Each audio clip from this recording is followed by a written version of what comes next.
बीते दिन पंडित नेहरू की पुण्यतिथि थी और ट्विटर पर लगातार ट्रेंड कर रहा था रिमेंबरिंग नेहरू। लेकिन सवाल ये है, क्या हमें पंडित नेहरू को याद करना चाहिए जिसने अपनी नाकामी, अड़ियल सोच और परिवारवाद के चलते भारत को वर्षों पीछे धकेल दिया, जिसने कश्मीर को अंतर्राष्ट्रीय मुद्दा बना दिया, चीन को दोस्त मानकर देश को युद्ध में झोंक दिया और अमेरिकी समर्थन के बावजूद परमाणु शक्ति बनने का मौका ठुकरा दिया, जिसकी वजह से आज भी हर साल हमारे जवान सीमा पर मरते हैं और आम नागरिक आतंकी हमले में जान गंवाते हैं। नेहरू को याद करना मतलब उस इतिहास को महिमा मंडित करना है जिससे देश की सुरक्षा, आत्मनिर्भरता और वैश्विक ताकत बनने के रास्ते को रोक दिया गया। रिमेंबरिंग नेहरू नहीं, आज हम रिवीलिंग नेहरू करेंगे ताकि देश को इनका असली चेहरा दिखाया जा सके।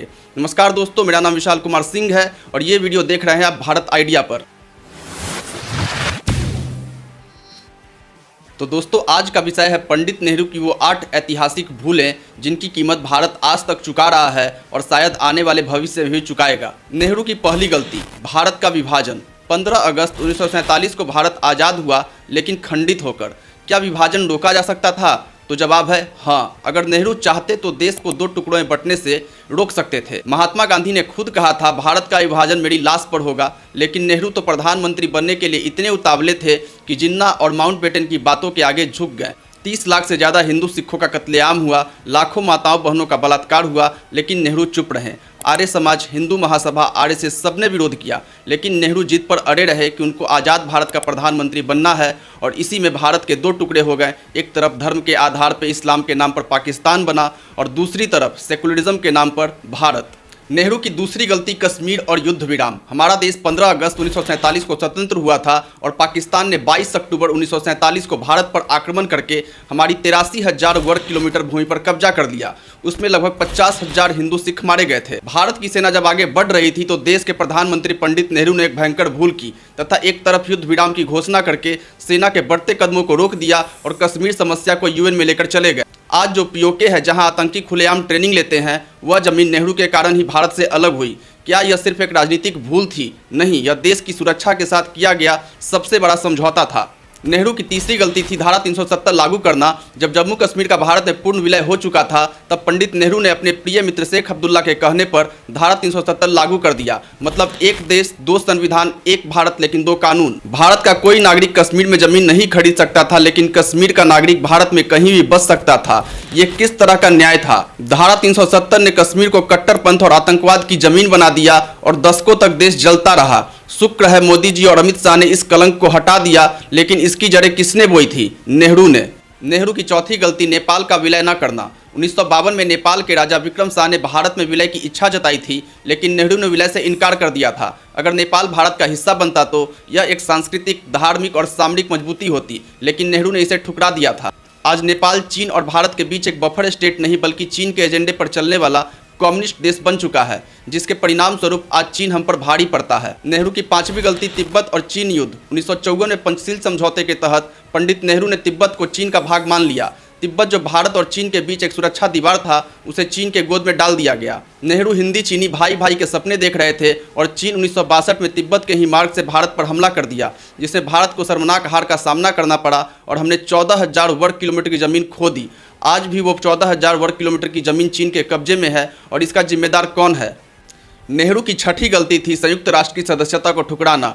2004 में द हिंदू की रिपोर्ट और खुद कांग्रेस नेता शशि थरूर की किताब Nehru the invention of India के मुताबिक पंडित नेहरू ने भारत को मिलने वाली संयुक्त राष्ट्र सुरक्षा परिषद की अस्थायी सीट को ठुकरा दिया था और वो सीट चीन को दिलवा दी थी। जी हाँ, आपने सही सुना। चीन जो आज हर अंतर्राष्ट्रीय मंच पर भारत के खिलाफ वीटो लगाता है, पाकिस्तान को बचाता है और आतंकियों को ग्लोबल आतंकी घोषित करने से रोकता है, उसे ये ताकत नेहरू ने ही दिलवाई थी। इस गलती की कोई पुख्ता जानकारी नहीं है, लेकिन थरूर के अनुसार उन्होंने ये दावा कई भारतीय राजनयिकों से हुई बातचीत के आधार पर अपनी किताब में किया था। अगर ये सच है तो ये सिर्फ भूल नहीं बल्कि भारत के भविष्य से किया गया ऐतिहासिक विश्वासघात था। नेहरू ने भारत को ठुकराया, चीन को चुना और उसकी कीमत आज तक भारत चुका रहा है। नेहरू की 7वीं गलती थी परमाणु प्रस्ताव को ठुकराना। साल था 1963। अमेरिकी राष्ट्रपति जॉन एफ कैनेडी ने भारत के प्रधानमंत्री जवाहरलाल नेहरू को एक गोपनीय प्रस्ताव भेजा।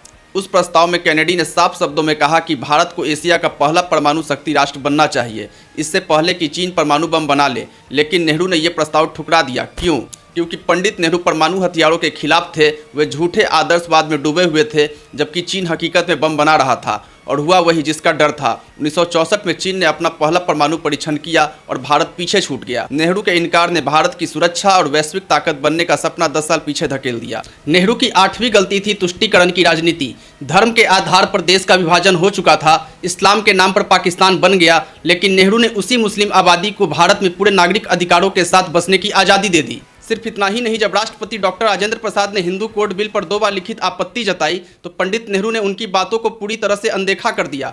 उन्होंने न तो उनकी शंकाओं का समाधान किया, न संवाद का रास्ता अपनाया, बल्कि तीसरी बार बिल पास कराने के लिए उन्होंने इम्पीचमेंट की धमकी तक दे डाली। डॉक्टर राजेंद्र प्रसाद चाहते थे कि भारत में एक समान नागरिक संहिता लागू हो, यानी सभी धर्मों के लिए एक समान कानून, लेकिन नेहरू ने मुस्लिम तुष्टीकरण के लिए इसे साफ तौर पर ठुकरा दिया, क्योंकि वो जानते थे कि अगर यह लागू हुआ तो मुस्लिमों की जनसंख्या पर नियंत्रण लगेगा और उनका वोट बैंक खतरे में पड़ जाएगा। नेहरू की यही नीति थी, हिंदुओं पर कानून, मुस्लिमों पर छूट। जिस देश को धर्म के नाम पर बांटा गया, उस देश में बहुसंख्यकों को नियमों में जकड़ देना और अल्पसंख्यकों को छूट देना, क्या यही धर्मनिरपेक्षता थी? नहीं, यह छिपा हुआ विभाजन था जो आज भी देश को तोड़ रहा है। अब वक्त है रिवीलिंग नेहरू का, ताकि इतिहास के वो पन्ने खोले जा सके जिन्हें जानबूझकर छिपाया गया। नेहरू ने भारत को वैश्विक स्तर पर कमजोर किया, इंदिरा गांधी ने देश के अंदर लोकतंत्र को कुचला और अब कांग्रेस उसी विरासत को ढो रही है जिसमें परिवार पहले और देश बाद में आता है। रिमेंबरिंग नेहरू नहीं, रीथिंकिंग नेहरू सोचिए और विचार करिए कि आपको किस इतिहास का हिस्सा बनना है। उन वामपंथियों का जो इनके इतिहास को छुपाने के नाम पर झूठे फैक्ट्स चेक कर इनकी गलतियों पर पर्दा डालते हैं, या उन राष्ट्रवादियों का जो आज़ादी के बाद से लगातार आपको सच्चाई का आईना दिखाने की कोशिश कर रहे हैं। नमस्कार दोस्तों, मेरा नाम विशाल कुमार सिंह है और ये वीडियो देख रहे हैं आप भारत आइडिया पर। उम्मीद करता हूं कि आपने इस वीडियो से कुछ जानकारी हासिल की होगी। अगर आपको वीडियो पसंद आया हो तो वीडियो लाइक करें, शेयर करें। आप ये वीडियो अगर यूट्यूब पर देख रहे हैं तो हमारे चैनल को सब्सक्राइब करें और अन्य सोशल साइट्स पर देख रहे हैं तो हमारे पेज को फॉलो करें। भारत माता की जय, वंदे मातरम।